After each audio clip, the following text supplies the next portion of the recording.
Assalamualaikum warahmatullahi wabarakatuh. Di sini saya akan menjelaskan materi tentang sistem terintegrasi.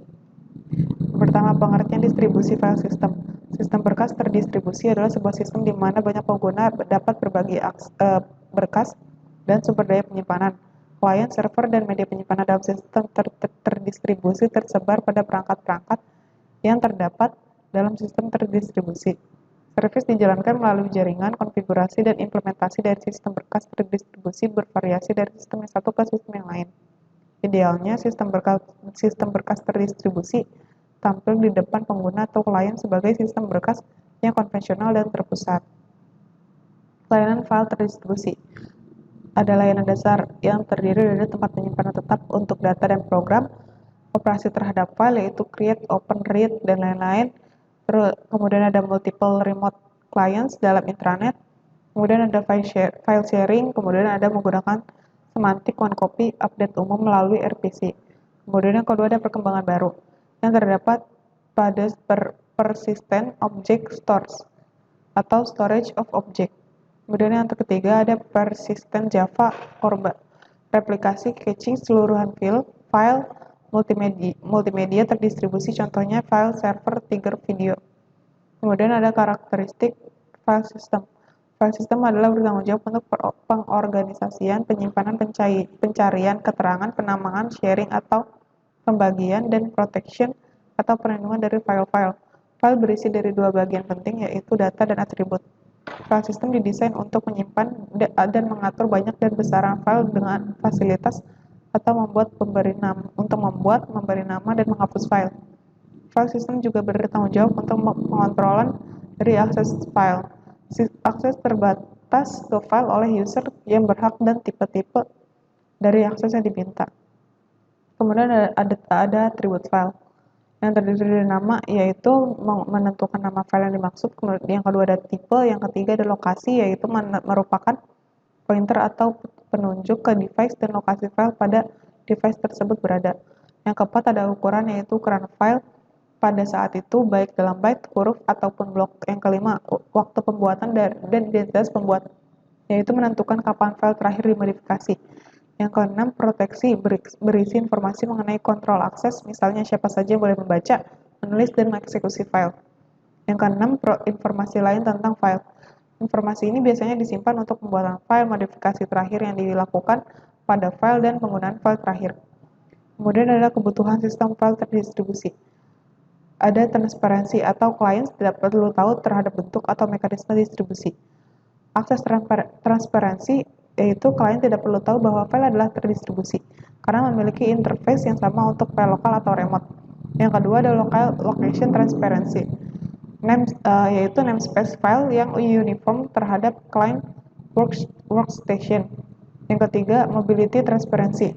Files dapat dipindahkan dari satu server ke lainnya tanpa berdampak pada klien. Yang keempat, performance transparency. Client performance tidak berdampak pada load layanan. Yang kelima, scaling transparency. Kemungkinan perluasan apabila jumlah klien bertambah. Kemudian ada concurrent file updates, yaitu perubahan yang dilakukan oleh satu klien tidak berdampak pada yang lainnya. Kemudian ada file replication, yaitu untuk load sharing atau fault tolerance. Kemudian ada heterogeneity yang interface platform independent. Kemudian ada fault tolerance, yaitu tetap beroperasi secara kontinu meskipun terjadi kesalahan pada klien ataupun server. Kemudian ada konsistensi, one copy update semantics atau slide variation. Kemudian ada security, yaitu untuk mengakses kontrol. Dan yang terakhir ada efisiensi, yaitu untuk kerja yang comparable terhadap sistem file konvensional. Kemudian ada opsi perancangan layanan file. Ada stateful. Stateful itu yaitu server menyimpan informasi tentang file yang open posisi sekarang atau current position, dan file logs open sebelum akses dan kemudian ditutup. Performa yang lebih baik, pesan yang lebih pendek, dimungkinkan untuk read ahead, server failure atau kehilangan state, client failure atau tables file up. Yang terakhir menyediakan file logs. Kemudian ada stateless. Server tidak menyimpan state informasi. File operation independent harus mengandung semua yang diperlukan atau longer message. Perancangan file server yang lebih simpel dapat dengan mudah di-recovery apabila klien ataupun server crash. Locking membutuhkan extra lock server untuk mempertahankan state. Kemudian ada layanan directory. Yang pertama ada directory conventional file, yaitu klien terhadap layanan file.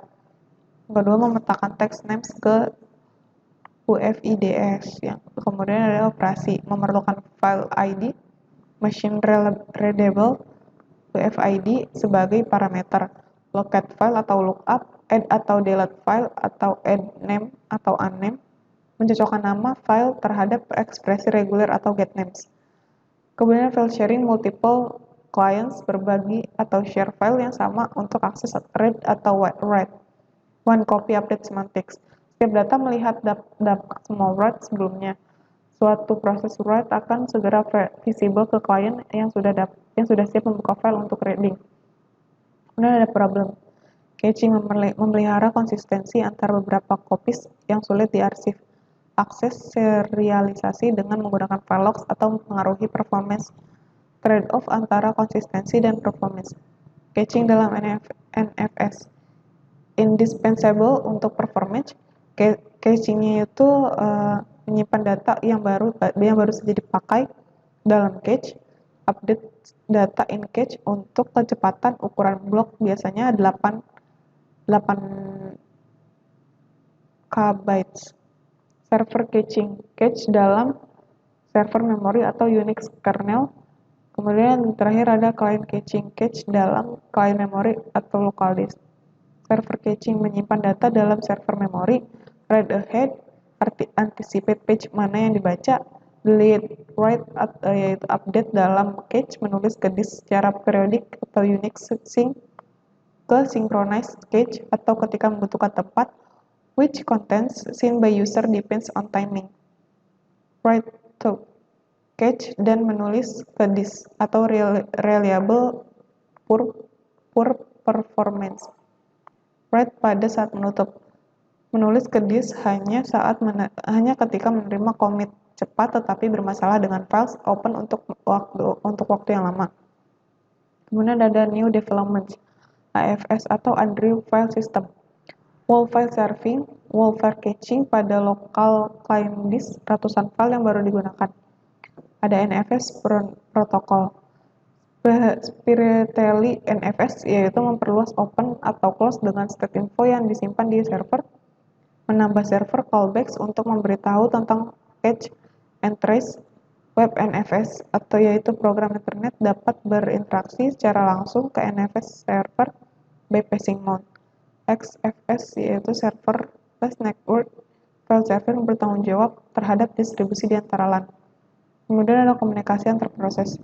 Interprocess communication atau API untuk program internet komunikasi antarproses terdiri dari sistem terdistribusi, yaitu terdiri dari komponen atau proses objects yang berkomunikasi untuk kooperasi dan sinkronisasi. Lakukan pengiriman pesan atau message passing karena tidak terdapat shared memory. Yang kedua, ada middleware menyediakan dukungan bahasa pemrograman yang memiliki sifat tidak mendukung low-level untyped data primitives yang merupakan fungsi sistem operasi, mengimplementasikan higher-level language primitive plus tipe data. Sekian materi sistem terintegrasi dari saya. Sekian, terima kasih.